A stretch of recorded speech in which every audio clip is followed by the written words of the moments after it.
Praise the lord. Good evening. మన ప్రభు అయిన యేసుక్రీస్తు నామంలో మీ అందరికీ సాయంత్రపు వేళ శుభాలు ఆశీస్సులు తెలియజేస్తున్నాను. ఒక వాక్య భాగాన్ని చదువుకుందాం. మత్తయి సువార్త 6వ అధ్యాయం 31, 32, 33 వచనాలు. కాబట్టి ఏమి తిందుమో ఏమి త్రాగుదుమో ఏమి ధరించుకొందుము అని చింతపడకుడి.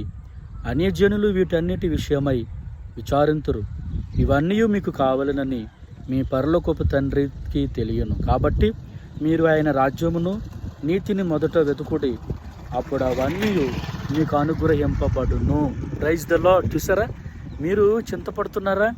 మీరు దిగులు పడుతున్నారా? మీకు కలిగిన అవమానాన్ని బట్టి, కలిగిన బాధను బట్టి, ఇబ్బందిని బట్టి, ఆర్థిక సమస్యను బట్టి, ఆకలి దుప్పుకులను బట్టి చింతపడుతున్నారా? ఈరోజు నా ప్రభు చెప్తున్నాడు, మీ చింత యావత్తు ఆయన మీద వేయండి. మీరు చింత పడకండి, మీరు దిగులు పడకండి. మిమ్మల్ని పోషించడానికి నా దేవుడు సమర్థుడు. ఆయన మిమ్మల్ని బ్రతికిస్తాడు, మిమ్మల్ని పోషిస్తాడు, మిమ్మల్ని మీ కుటుంబాన్ని ఆదరిస్తాడు. మీరు మొదట ఆయన నీతిని, ఆయన రాజ్యాన్ని మీరు వెతకండి. ఎప్పుడైతే ఆయన నీతిని, ఆయన రాజ్యాన్ని మీరు ఎతుకుతారో మీకు ఏమేమి కావాలో అవన్నీ నా ప్రభువు మీకు సమకూరుస్తాడండి. ఖచ్చితంగా మీరు ధైర్యపరచబడండి.